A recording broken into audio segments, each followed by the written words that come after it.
how to help your loved ones with mental illness.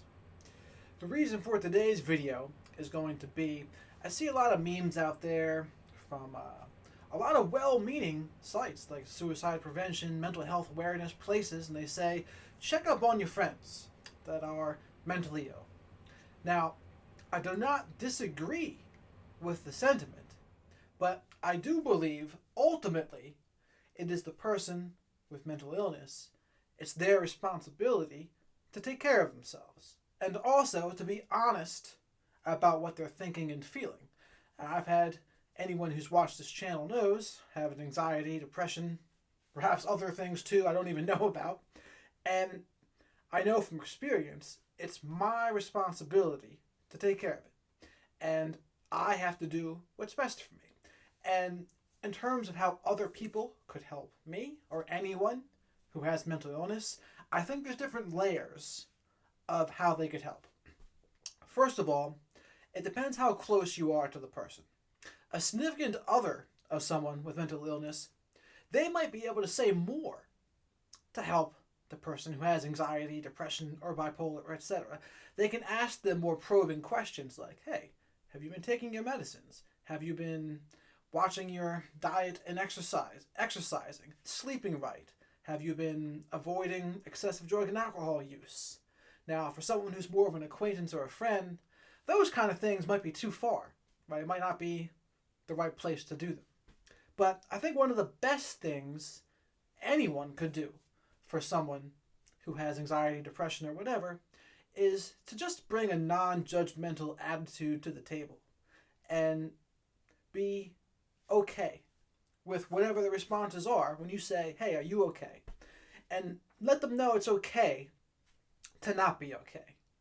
Because I know there's some people that have this kind of expectation in them where they're going to be disappointed if the other person says they're not okay. And that kind of defeats the purpose a little bit because most people are going to sense that and they're not going to want to disappoint the other person. But there are certain people that they just know they can be themselves around them and they're not going to be judged. Those are the kinds of people that if someone is struggling with mental illness, they're the kind of person they're probably going to reach out to. Someone who's not going to judge them and who's someone who's just going to accept them where they are. If I could say one thing about how to help people with mental illness, that's what it would be. Don't judge and just accept them where they are, no matter what they say. And just be a loving presence. And I know it can be complicated sometimes, but I also know someone who has a mental illness probably isn't going to want to be treated differently than they would any other normal friend. I'll always remember an example. My aunt died about 16 years ago now, maybe 17, and there was a gentleman at her funeral that said that my aunt was the only person that treated him the same after he had just lost two people, his father and his wife, within a month. And so, in other words, everyone else was treating him differently, maybe babying him or being extra pleasing towards him. But what he really remembered was my aunt, who decided to treat him the same way. And in that, it's like someone who's mentally ill, they don't want to feel like an alien. They don't want to feel like they're out of place, because they already feel out of place. But someone who's going to treat them the same, that's, I think, what they would appreciate. And I know that's what I would appreciate. Someone who's not going to treat me differently. That would just kind of make it more awkward. So, to recap here, I do believe it's ultimately the person with the mental illness. It's their responsibility to take care of themselves and to be honest about how they're thinking and feeling, because if a well-meaning friend reaches out and the person isn't honest about how they're really thinking and feeling, it's not going to do too much. But it's not the person who reaches out's fault. It's the person with the mental illness's fault for not being honest. And I know I go back to like my 12-step fellowship days, and that's what they would say. It's like, we all have to be honest about how we're thinking and feeling. Because if we're not being honest, we're shortchanging ourselves and others. And it's more true than ever in this kind of situation. And if you're trying to help someone who has mental illness, just have a non-judgmental and accepting attitude towards where they are. That's really the best way. And in other circumstances, just treat them the same you would any other friend, because that's going to be important to them too. And just overall, just be okay with feeling emotions. Be okay with having people not always be happy, because that's just life too. I mean, it's not always depression or anxiety. Sometimes it's just life.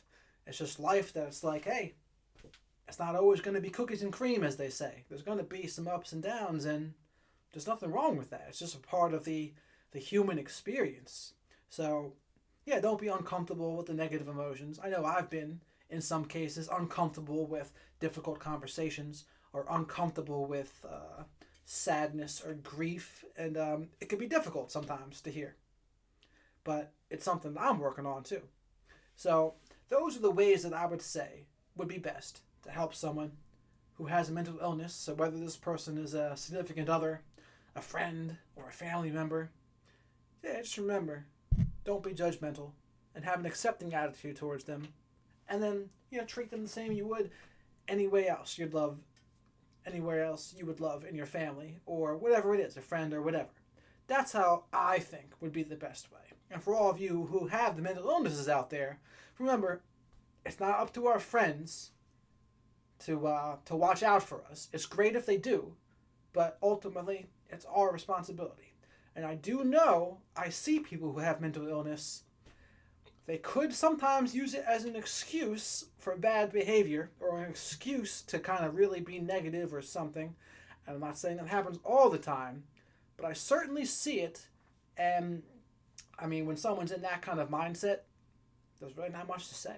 I mean, what can you say to someone who just kind of wants to have that feeling, that pity kind of feeling, and they shun any efforts to be helped? It's like that they make it very difficult.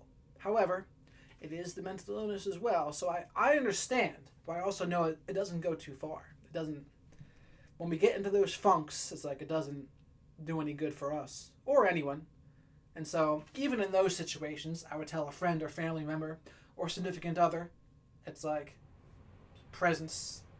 Just be present, have a loving presence, and don't judge them too harshly, because it is mostly the mental illness that's doing that. But for the person who does have that mental illness, I'd say, be honest and open about it.